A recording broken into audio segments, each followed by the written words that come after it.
En esta lección, la hora número 10, John Bevere nos revela: cuando se trata acerca de nuestros dones y llamados, todos estamos al mismo nivel. Aquellos que son fieles al servicio del reino reciben su paga.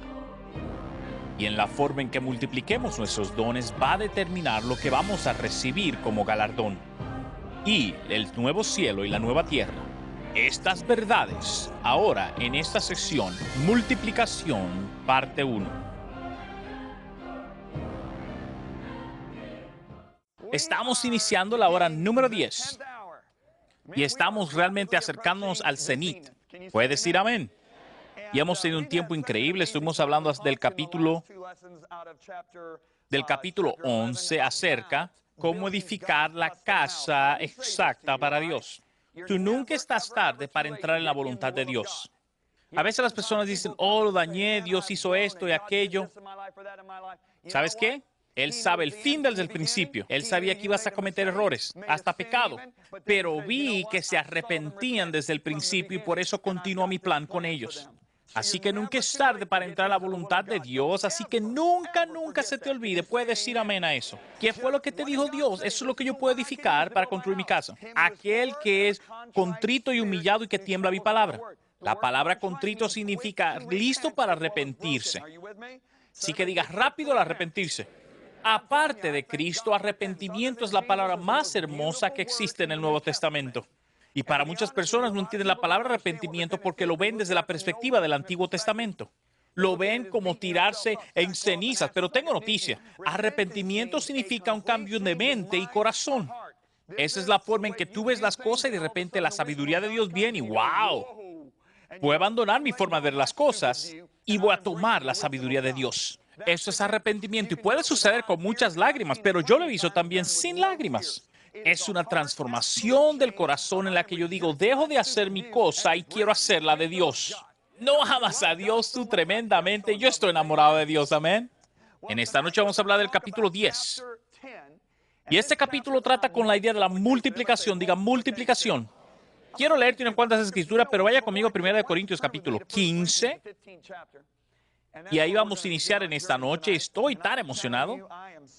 Y estoy listo para hablarte de estas próximas unos 3 capítulos. ¡Aleluya! Yo quiero hablarte de unas cuantas escrituras en lo que tú buscas 1 Corintios. Juan capítulo 4, versículos 36 y 37, la versión viviente, Jesucristo dice lo siguiente: a los segadores se le paga buen salario. Diga buen salario. Y los frutos que cosechan son personas que pasan a tener la vida eterna. Qué alegría le espera tanto al que siembra como al que cosecha. Ya saben el dicho, uno siembra y otro cosecha, y es cierto. 1 Corintios 3, 8 dice: el que planta y el que echa agua trabajan en conjunto, con el mismo propósito, y cada uno será recompensado por su propio arduo trabajo. Diga compensado. Cada uno de su propio arduo trabajo. Cristo estaba hablando acerca de que había un pago por el trabajo. Esos son nuestros galardones. Jesús habla acerca de galardones. Pablo habla acerca de recibir galardones por nuestro trabajo. Eso es lo que vamos a recibir en el juicio. Hay un juicio que viene para el creyente. Se llama el juicio eterno de Cristo. Y vamos a dar cuenta de lo que hicimos en el cuerpo, sea bueno o malo. Dígame amén. Creo que entendemos eso ahora, ¿verdad? Y porque entendemos eso, podemos prepararnos de la manera correcta, y voy a repetir la primera hora. Cuando yo estaba en el país de Singapur y yo veía a otras personas, en Holanda es legal fumar marihuana, en Singapur no lo es. Y aquí viene el hombre de Holanda y viene el aeropuerto: muerte a los traficantes de drogas. Cuando usted llega a la nación de Singapur y el holandés viene y está compartiendo y comienza a compartir su droga con los demás amigos ahí de Singapur, va donde el juez y el juez lo condena. Y lo mira y le dice: donde yo vengo no es en contra de la ley.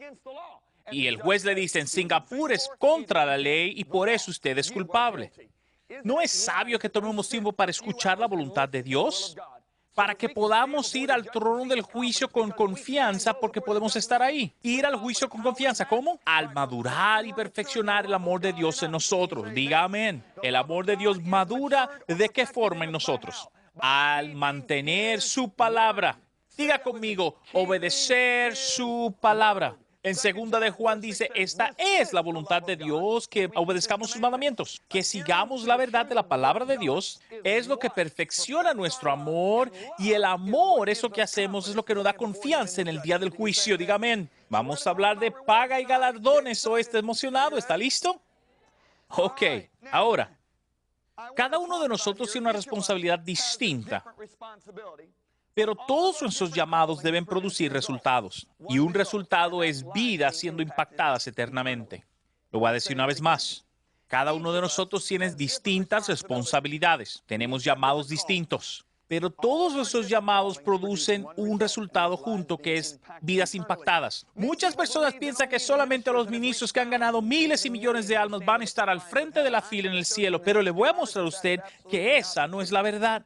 Y te voy a decir, te va a traer emoción. Cada uno de nosotros tiene la oportunidad de recibir gran galardón en Dios, porque Dios no premia como premia el hombre. Dios premia de acuerdo a nuestros actos de obediencia. Diga, actos de obediencia. Si no hiciese eso, nosotros hubiésemos tenido mucha gente haciendo su propia cosa en el ministerio. Y eso nos lleva a competencia, y eso no es de Dios. Recuerda que estás corriendo una carrera y tú debes ganar, pero estás corriendo contra ti mismo. Tú no estás compitiendo contra otros hermanos, y la Biblia dice que no tienes sabiduría al compararte con otros. Dígale amén a eso. Así que, si yo veo eso, pero antes déjeme leerle algo. Dios juzga y galardona de acuerdo a lo que hemos sido llamados a hacer. Y Él nos ha dado el poder para hacer esa obra. Dígame. Primera de Corintios capítulo 15, quiero notar algo que Pablo dice aquí porque es ilustrado en esta forma.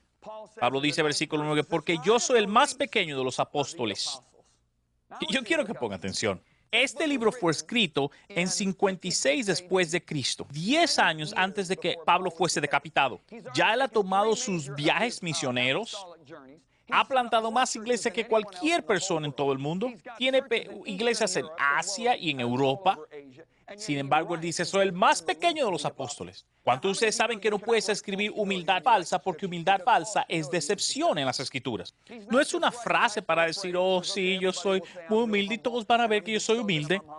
Soy el más pequeño de los apóstoles, pero por dentro dice, no, yo soy el mejor. Él no está haciendo eso.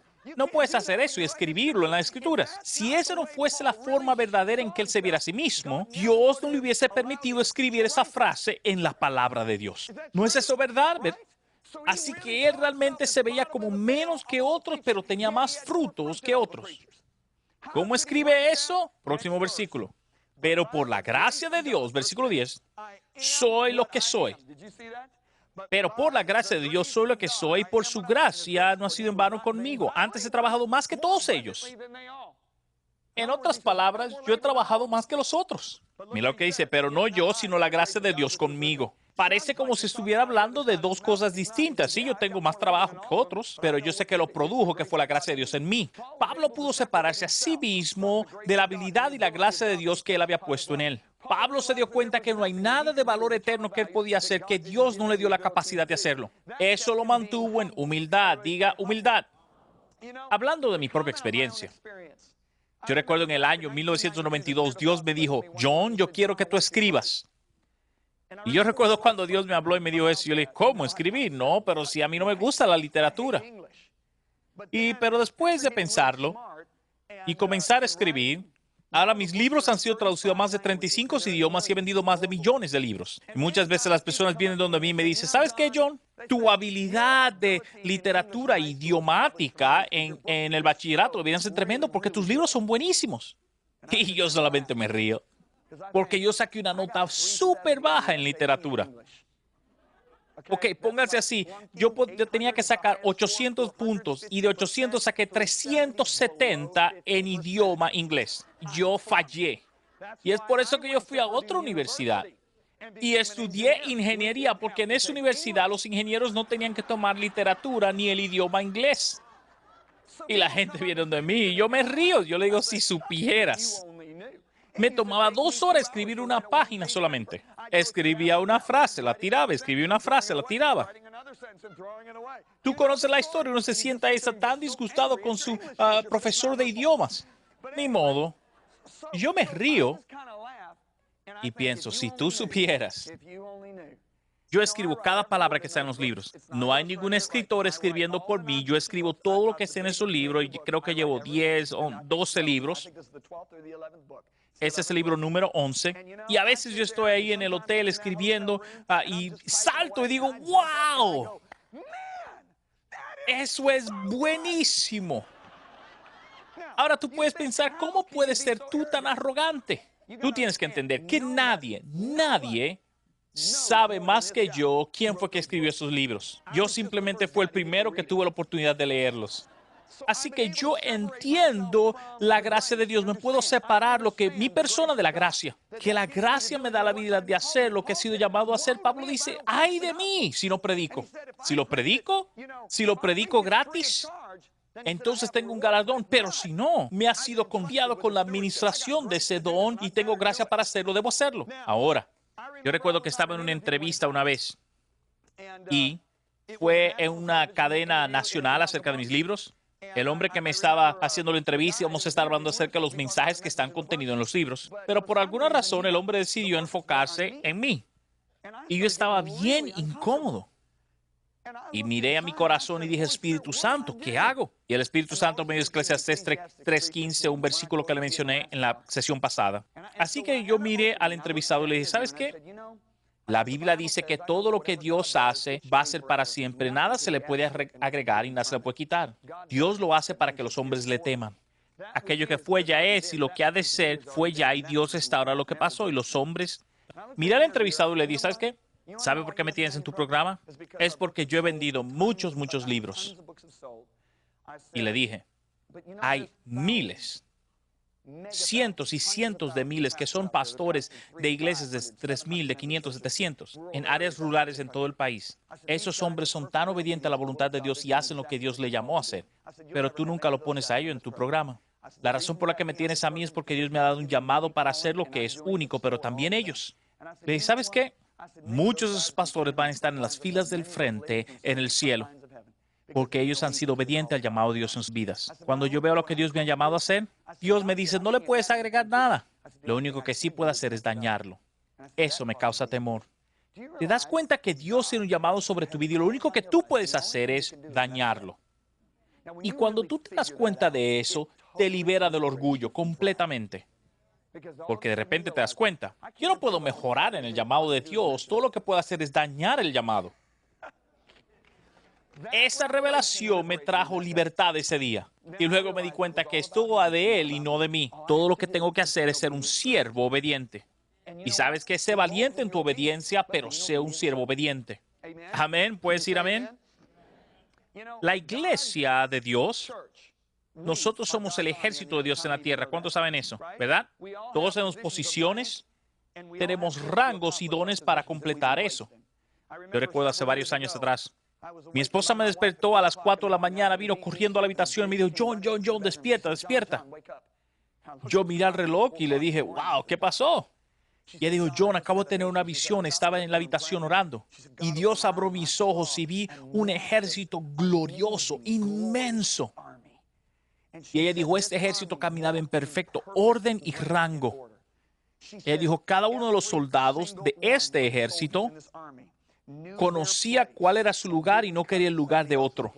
Yo vi huecos en el ejército y vi como tú y yo entramos a esos huecos y tomamos nuestra posición en ese ejército.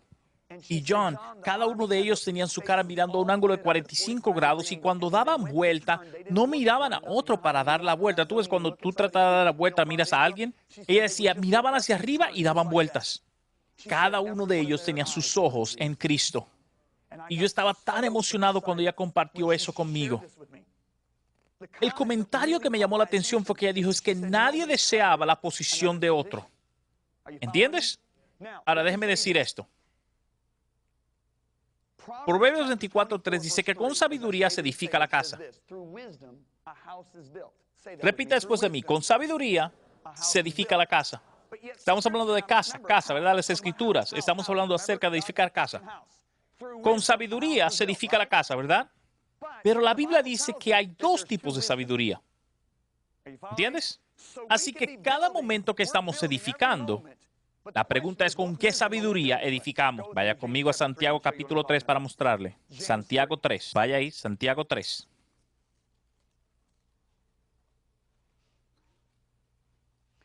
Hay una sabiduría del cielo y hay otra que no lo es. Santiago capítulo 3. Leemos en el versículo 13. ¿Quién es sabio y entendido entre vosotros? Muestre por la buena conducta sus obras en sabia mansedumbre. Pero si tienes celos amargos, pero la versión internacional dice egoísmo, me gusta esa traducción un poquito más. Léalo así, pero si tienes celos, diga celos. Y ambición egoísta, diga egoísmo. En vuestro corazón no os jactéis, ni mintáis contra la verdad, porque esa sabiduría no es la que desciende de lo alto, sino terrenal, animal, diabólica. Porque donde hay celos y contención, allí hay perturbación y toda obra perversa. Eso es algo increíble. No importa lo que hagamos, cuán bueno luzca, si la motivación es una motivación egoísta o de celos, estamos edificando con motivos sensuales, carnales, diabólicos. Piensen eso un momento. No importa qué tan bueno luzca, si tu deseo es envidia o ambición personal, tu motivación es diabólica y es de sabiduría terrenal. Así que es importante que veamos envidia, celo y ambición egoísta. Hablemos acerca de la envidia. Una definición de envidia es el sentimiento de desplacer que es producido al ver o al escuchar que otra persona está prosperando o avanzando. Lo voy a decir una vez más. Envidia es el sentido de falta de placer producido cuando vemos a otro o escuchamos que otro está avanzando o prosperando. Así que pregúntate cuando ves a otro prosperar, ¿te gozas? ¿O dices, ¿por qué no me está pasando a mí eso? Ahí estás ubicando de dónde viene la sabiduría. El diccionario nos dice lo siguiente. Es un dolor cuando nos damos cuenta del avance de otro y eso unido a un deseo que nosotros tenemos de tener la misma ventaja. Si vemos el llamado de Dios a través de los ojos del mundo, entonces la envidia es inevitable. ¿Cuántos saben eso? Por eso hay que ver el llamado de Dios a través de los ojos del reino. Hay muchos predicadores que envidiaban el llamado de Dios sobre Pablo porque Pablo tenía gran gracia. Dios le dio esa gracia para hacer eso y Pablo hizo más que cualquier otro, pero muchos no entendían eso de lo que Pablo tenía y le tenían envidia al éxito de Pablo. Así que Pablo nos dice en Filipenses 1:15, en la versión internacional, es cierto que algunos predican a Cristo por envidia y contienda, pero otros de buena voluntad, y esos últimos lo hacen porque saben que yo defiendo el Evangelio. Pero los primeros que mencioné lo hacen por ambición egoísta. Así que esos predicadores envidiaban el éxito de Pablo y no entendían que tenemos diferentes llamados cada persona. Cada persona tiene una gracia distinta para producir esos llamados. Si te comienzas a comparar con otra persona en el cuerpo de Cristo, vas a comenzar a envidiar. Recuerda, ¿quién es la única persona con quien estás compitiendo? Dígalo todo, nosotros mismos. Dígalo otra vez. Esos ministros no estaban felices con el llamado de Dios en sus vidas. ¿Envidiaban el éxito de Pablo? Esa envidia alimentaba su ambición egoísta. ¿Qué es ambición? Hablemos un poco acerca de ambición, que es un deseo fuerte de hacer algo. Así que ambición egoísta es que tienes un deseo, que tú deseas alcanzar algo para tu propio interés. ¿Entiendes? La sabiduría de Dios, de otra forma, va a animar el deseo del reino de Dios, no el deseo egoísta nuestro. Versículo 17, Santiago dice, pero sabiduría que es de lo alto es primero pura, diga pura. Después pacífica, amable, benigna, llena de misericordia y de buenos frutos, sin incertidumbre ni hipocresía. Y el fruto de justicia se siembra en paz para aquellos que hacen la paz. La sabiduría de Dios primeramente es pura, diga pura. ¿Qué significa eso? Que no es de doble cara. No tienes una apariencia de santidad cuando realmente internamente estás lleno de egoísmo dentro de ti. O no puedes decirle a alguien, oh, estoy tan feliz por ti, pero por dentro, no puedo creer que tienen tanto éxito. ¿Entiendes lo que digo? ¿Estás conmigo? ¿Y qué tal si tú dices, pero yo lo tengo dentro de mí? Entonces trata, arrepiéntate. Arrepiéntete porque luego cuando tú te arrepientes, la gracia de Dios se va a dar el poder para no estarte quemando con envidia y egoísmo. ¿Ves? Muchos de nosotros no hemos recibido ciertas cosas porque no entendemos la belleza del arrepentimiento. Cuando tú dices, Dios, es mi culpa. Yo soy el que tiene el problema acá. Señor, no me gusta, ni arrepiento. Dios dice, lo voy a sacar. Y luego te da gracia para caminar en su sabiduría. Me encanta eso. Yo no sé tú, pero a mí me encanta eso. Eso es tremendo, ¿verdad? Las metas no deben ser las cosas mayores, pero obediencia al llamado. Sabiduría pura no tiene un deseo de ser el más importante. Escuche bien, yo he visto uno de los ministerios más grandes en Estados Unidos porque su meta era ser grande. Yo trabajé para ese ministerio. La pasión de ese hombre era eso, tener mucha gente. Teníamos 4,000 asientos, tenía 8,000 miembros, tenía influencia en todos los Estados Unidos. Y déjame decirte que vi a la iglesia disminuir desde 8,000 hasta 400 personas. Y el edificio ya ni existe.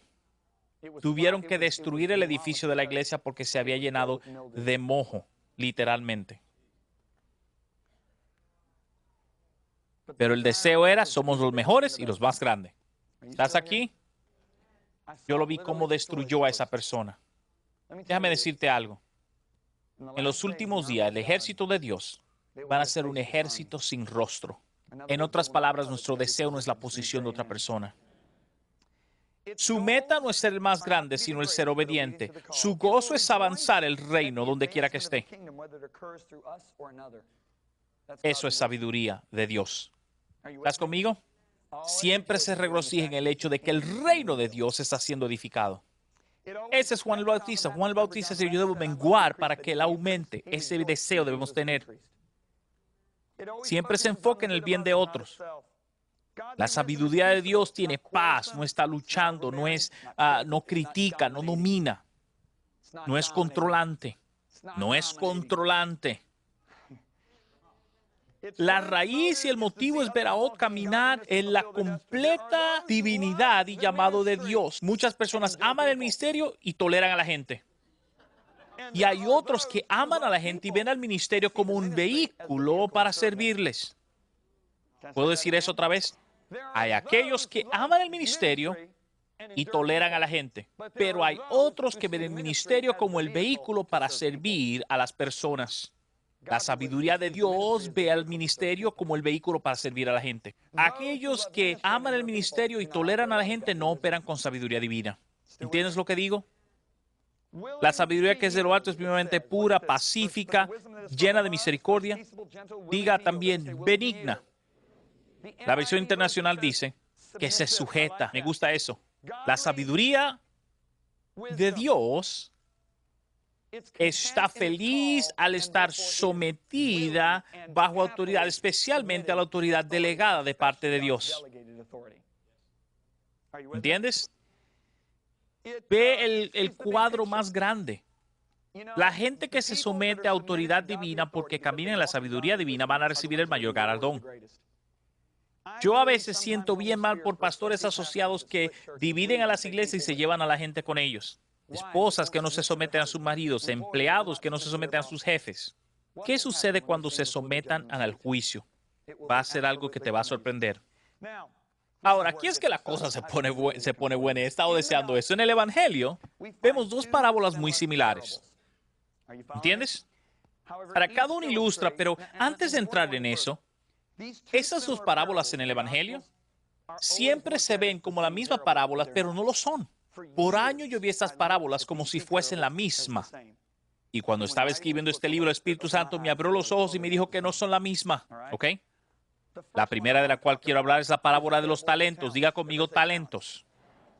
Esta parábola enfatiza que no todos los clientes tienen el mismo nivel de llamado. Vaya conmigo a Mateo capítulo 25. Si ya lo tiene, diga amén. Versículo 14.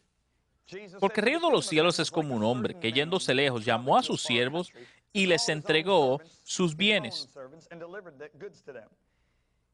A uno dio 5 talentos, a otro 2 y a otro 1.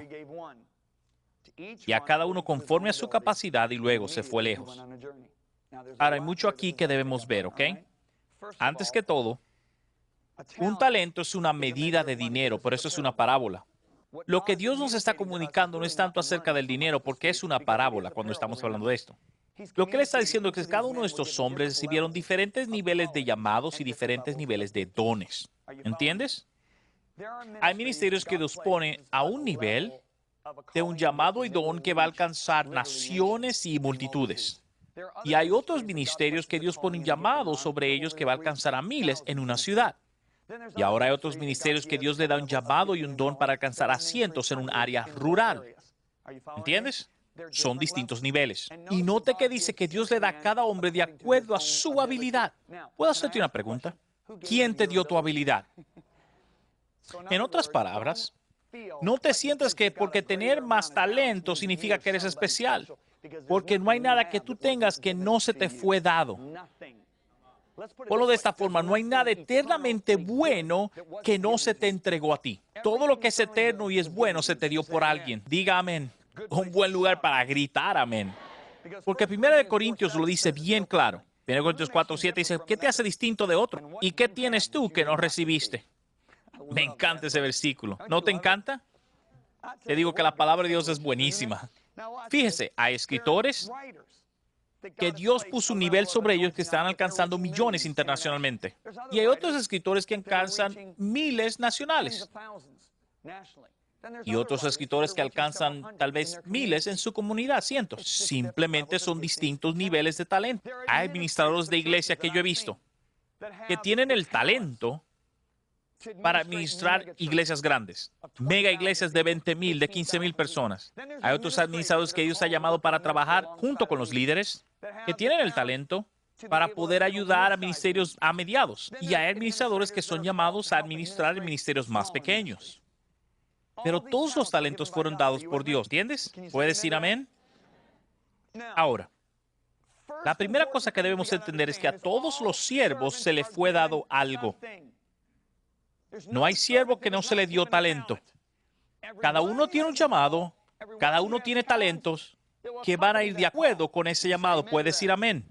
Segundo, las cosas que se le fue dado fue de acuerdo a su nivel, que ya mencioné. ¿Ok? Veamos esta parábola viendo versículos 19 al 23. Después de un tiempo, el señor de ellos vino para hablar. Y llegando el que había recibido 5 talentos, trajo otros 5 talentos diciendo, Señor, 5 talentos me entregaste. Aquí tienes, he ganado otros 5 talentos sobre ellos. Y su señor le dijo, bien, buen siervo y fiel. Sobre poco has sido fiel, sobre mucho te pondré, entra en el gozo del Señor. Y eso es lo que usted quiere escuchar. Yo dije, eso es lo que usted quiere escuchar. El día del juicio, esa es la frase que usted quiere escuchar, ¿ok? Versículo 22. Llegando también el que había recibido 2 talentos, dijo, Señor, 2 talentos me entregaste, aquí tienes, he ganado otros 2 talentos sobre ellos. Y su señor le dijo, bien, buen siervo y fiel. Sobre poco has sido fiel, sobre mucho te pondré, entra en el gozo de tu señor. Dese cuenta que el galardón, la paga para este es exactamente igual que para el otro. No hay una palabra distinta. ¿Está viendo eso? Ahora fíjese. Y aquel que habrá recibido uno vino y dijo, Señor, te conocía como hombre duro que ciegas donde no siembras y recoges donde no esparciste, por lo cual tuve miedo. Y fui y escondí tu talento en la tierra. Aquí tienes lo que es tuyo. Respondió su señor y le dijo, siervo malo y negligente. Mírese, diga conmigo negligente. Siervo malo y negligente. El Señor no mira a la negligencia de buena forma, ¿ok? Sabías que ciego donde no sembré y que recojo donde no esparcí, por tanto debías haber puesto mi dinero en los banqueros y venir a recibir lo mío con interés. Por tanto, quítale pues el talento y dalo a aquel que tiene 10 talentos. Ahora, fíjese que los primeros 2 duplicaron. 5 duplicó a 10 y el 2 a 4. Y ambos recibieron la misma paga por su trabajo. ¿Correcto? ¿Estás viendo esto? Pero aquel que recibió 1 fue y escondió el de él. Tal vez lo vio como insignificante, tal vez tuvo un poco de envidia. Pero aquellos que recibieron 2 y que recibieron 5, dijeron, bueno, ¿y por qué ellos recibieron más que yo? ¿Por qué tienen tanto talento? ¿Por qué sus libros se venden? ¿Por qué están en televisión? ¿Por qué tienen tanta gente en su iglesia? ¿Por qué le va tan bien en el mundo de los negocios? ¿Por qué pueden dar buenas ofrendas y diezmos? Y vieron su vida, su negocio como insignificante. ¿Estás viendo esto? Pero ¿cuántos de ustedes saben que Dios no da un talento insignificante? Una vez más, Dios no da un talento insignificante. Así que probablemente estaba luchando con el sentimiento, ¿por qué a mí me dieron menos que a los demás? ¿Por qué recibieron ellos influencia nacional y un ministerio grande y a mí no? Entonces no completaron su llamado. Probablemente utilizó su llamado, su talento en otras áreas que tal vez no eran su llamado. Eso es enterrar su talento. Vamos a hablar sobre eso en un momento. ¿Están conmigo? Ahora, si se fija, los primeros dos recibieron el mismo galardón. El nivel 5 no le dieron más gloria que al nivel 2. ¿Siguen esto? Fijándome en esto, yo me recuerdo en 1992 cuando Dios me pidió que escribiera. Cuando Dios me pidió que escribiera en 1992, yo no lo hice. Por 10 meses, yo no escribí. ¿Sabes por qué? Porque yo decía, no hay forma que yo escriba. Yo no sé bien la literatura. Soy la persona equivocada. 10 meses después, Dios me envía a dos mujeres distintas de dos estados distintos, Texas y de Florida.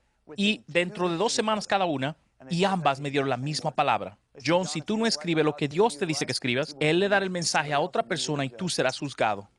Y 2 semanas después, la segunda mujer me lo dijo después de la primera. Y yo dije, bueno, mejor comienzo a escribir ahora mismo. Ahora, escúcheme bien lo que voy a decir. Si no hubiese hecho eso, no estaría aquí hoy. Lo que me impresiona es que lo que lucía más insignificante fue la cosa más grande que Dios utilizó para enviarme a ministrar a otras personas. ¿Qué tal si yo hubiese enterrado ese talento? De hecho, ni siquiera sabía que tenía el talento. Básicamente se trata de la obediencia. Digo, realmente se trata de la obediencia. Amén. Ahora, sigamos avanzando. Hemos hablado extensivamente que no puedes agregar a tu llamado a tus dones, ¿correcto? No le puedes agregar. A lo que Dios hace no se le puede agregar y no se le puede quitar, ¿correcto? Ahora usted puede trabajar en cooperación con lo que Dios le ha dado para multiplicar lo que tiene. ¿Me entendieron? En otras palabras, hay ministros, es decir, hombres y mujeres, que se le han sido dado dones, pero porque son un poco haraganes, no lo han duplicado. Tal vez han aumentado por uno. ¿Me entienden? Ahora, no puedes aumentar lo que Dios ya ha puesto en tu vida, lo que Dios te ha dado. ¿Ok? Lo que quiero que veamos ahora, ¿ok? No puedes agregar a tus llamados y dones, pero ahora vamos a hablar de cómo multiplicar lo que el creyente ya tiene. Dígalo conmigo, todo lo que el creyente tiene. La otra parábola que es similar a los talentos, pero diferente en gran manera. Esto fue lo que me impresionó. Vaya usted al Evangelio de Lucas, capítulo 19. Por años, simplemente fue cuando escribí el libro que me di cuenta. Yo siempre las juntaba. Y el Espíritu Santo me mostró, no son la misma y quiero comprobárselas. Lucas 19, y aquí es que la cosa se pone buena. ¿Puede decir amén? ¿Ok? Lucas 19. Quiero iniciar en el versículo número 12. Por lo tanto, digo pues, un hombre noble se fue a un país lejano para recibir un reino y volver. Llamando a 10 de sus siervos, les dio 10 minas y les dijo, negociad entre tanto que vengo. Pero sus conciudadanos le aborrecían y enviaron tras él una embajada diciendo, no queremos que ese hombre reine sobre nosotros. Está hablando de los ciudadanos, no de los siervos, ¿ok? ¿Entienden? Y aconteció que vuelto él después de recibir el reino, mandó a llamar ante él a aquellos siervos a cuales le había dado el dinero, para saber lo que había negociado cada uno. Vino el primero, diga primero, diciendo, Señor, tu mina ha ganado 10 minas. Y le dijo, está bien, buen siervo, por cuanto en poco has sido fiel, tendrás autoridad sobre 10 ciudades. Ahora vas entendiendo, ¿verdad? Y vino el otro diciendo, Señor, tu mina ha producido 5 minas. Y también a este dijo, tú también sé sobre 5 ciudades. ¿Entiendes? Vino otro diciendo, Señor, aquí está tu mina, la cual he tenido guardada en un pañuelo, porque tuve miedo, porque tú eres un hombre severo, tomas y pusiste, y ciegas donde no sembraste. Y dijo, de tu propia boca te juzgaré, siervo malvado. Y se lo quitó y se lo dio al que tenía 10. Ahora, fíjese, en esta parábola no tienen 3 siervos, uno recibiendo 1, 10 o 5. diferente su habilidad. Tú tienes 10 siervos y a cada uno se le dio una. Pero él solamente decide hablar de 3 de los 10. Y es por eso que mucha gente confunde las parábolas. Pero a cada uno se le fue dada una. Entonces, ¿qué representa esta mina? Eso representa lo que cada creyente recibe cuando nace de nuevo. Ese es el fundamento de tu fe, el amor de Dios que esté en tu corazón, la palabra de Dios, el depósito del Espíritu Santo que posee cada creyente. Eso es lo que se le da a cada creyente. Está a un nivel igual. A todo el mundo se le ha dado lo mismo. Pero vas a ver que uno multiplica el de él por 10. El otro multiplica 5 y el otro entierra el de él. Y el que lo multiplicó hasta 10, Jesús lo mira y le dice, tú tendrás autoridad sobre 10 ciudades. ¿Podría ser esa la autoridad que le será dada en el milenio cuando Cristo venga a reinar? Así que el otro que convirtió su uno en 5 le dice, tendrás autoridad sobre 5 ciudades. Así que el galardón en premio es distinto. ¿Por qué? Porque cada uno multiplicó lo que le fue dado a un nivel distinto. ¿Vas entendiendo? Ahora, esto no está hablando de tu llamado de estar predicando a cientos de miles, o escribiendo libros que alcanzan a miles, o un programa de televisión que alcanza a millones. Eso está hablando acerca de lo que todos se nos es dado. Y si nota aquellos que tenían sus dones y talentos que pudieron duplicarlo, ambos recibieron el mismo premio, pero en este caso el que multiplicó lo que a todo creyente le fue dado, ellos recibieron gran premio. ¿Qué me dice eso a mí? Que aquella mamá que está trabajando con los niños en la iglesia, ella tal vez pueda gobernar sobre 100 ciudades. Y aquel que es un evangelista, pero que en su vida personal no caminó como debía, tal vez solamente le den una ciudad. Eso me dice que todo creyente está al mismo nivel en su habilidad de multiplicar y recibir su galardón en el día del juicio. No puedes mirar al predicador y decir, oh, ellos lo están ministrando a miles de personas, van a recibir un gran galardón en los cielos. Claro que no, en este caso todos estamos al mismo nivel. ¿No es eso algo increíble? Eso para mí es increíble.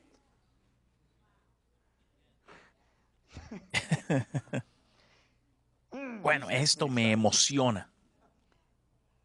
La forma en que multiplicamos va a determinar la autoridad que se nos va a dar en el milenio, en el nuevo cielo y la nueva tierra. ¿Te recuerda la parábola en el libro? Si tú te fijas en el libro, había una señora dueña de un restaurante. Egoísta, era un gran alcalde. Oh, se le dieron dones para reinar. Pero sin embargo, ¿qué hizo él? Cuando fueron a ver a Fabel, él terminó siendo un jardinero y ella terminó gobernando todo un continente. Sin embargo, a él lo pusieron a servir a todos los jardineros en ese continente. Ven, cada santo está llamado a reinar. Sin embargo, él estuvo con los jardineros y ella fue la gobernadora en ese continente. ¿Estás viendo eso? Eso ilustra exactamente lo que Cristo nos está diciendo en esta parábola. Aunque ella no tenía el don para ser el alcalde de Andel, ella fue fiel con lo que Dios le dio y lo pudo multiplicar. ¿Entiendes lo que digo? Vaya conmigo a 2 de Pedro capítulo 1. 2 de Pedro capítulo 1. ¿Estás recibiendo algo? 2 de Pedro. Dígame en cuanto lo tenga. Capítulo 1, versículo 2. Pedro escribe, gracia y paz sean multiplicadas en el conocimiento de Dios y de nuestro Señor Jesucristo. Diga, gracia multiplicada. Como todas las cosas que pertenecen a la vida y la piedad nos han sido dadas por su divino poder, mediante el conocimiento de aquel que nos llamó por su gloria y excelencia, por medio de las cuales nos ha dado preciosas y grandísimas promesas para que por aquellas llegase a ser participantes de la naturaleza divina, habiendo oído de la corrupción. Nótese que la gracia puede ser multiplicada en nuestra vida. Mire, versículo 2 dice, gracia y paz multiplicadas. ¿Qué hicieron esos dos siervos? Tomaron las cosas fundamentales que le fue dada, hicieron negocio y la multiplicaron. Gracia y paz multiplicadora. No podemos hacer nada de valor eterno a menos que sea hecho a través de la gracia de Dios, ¿correcto? Pero ¿cómo se multiplica la gracia en nuestra vida? A través del conocimiento. Ahora, esa palabra no significa conocimiento de libros, sino conocimiento interno. Mientras más íntimos somos con Dios, ¿qué sucede? Más gracia vamos a recibir y más habilidad de poder multiplicarnos. Y es por eso que todo creyente debe pasar tiempo de calidad con Dios. Deben orar, deben leer escritura, deben pasar tiempo y escuchar enseñanzas e ir a la iglesia también. Por eso ustedes están así de saludables. ¿Están conmigo? Al hacer esto, la gracia es multiplicada en nuestra vida, dándonos la habilidad de hacer mucho más. ¿Ok? ¿Entienden? Yo he visto esto en muchas áreas de mi vida y no te doy ejemplo ahora, pero sí doy ejemplos en el libro.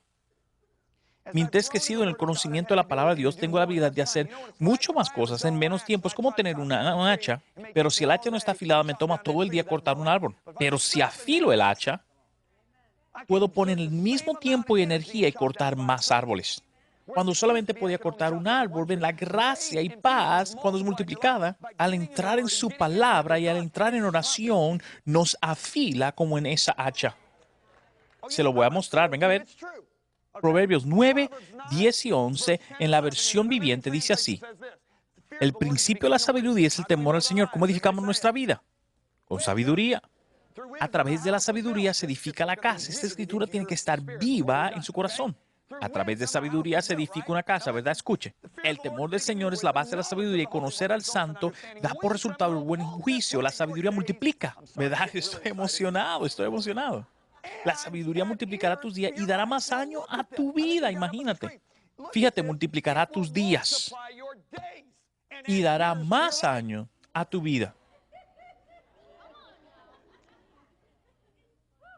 Así que cuando hay gente que dice, bueno, quiere multiplicar su día, piensa, bueno, eso me va a agregar años a mi vida. No, es distinto porque Él está agregando que te va a dar vida también. Multiplicar tus días es que vas a poder hacer más en un día. Cuando tienes una hacha afilada vas a tumbar 5 árboles en vez de un árbol. Y eso es lo que he visto mientras más conozco a Dios. Más efectiva es mi oración, más efectivo es la meditación de su palabra, más efectivo en alcanzar a personas. Yo trabajaba para ministrarle a alguien, ahora es más fácil. ¿Por qué? Porque la gracia está siendo multiplicada. Así que puedo hacer más. Ven por la gracia de Dios. Sabiduría causa que tú hagas más en un día. Por lo tanto, eres más efectivo al hacer negocios, por ejemplo. Yo estoy a punto de irme en el rapto. ¿Estás entendiendo esto?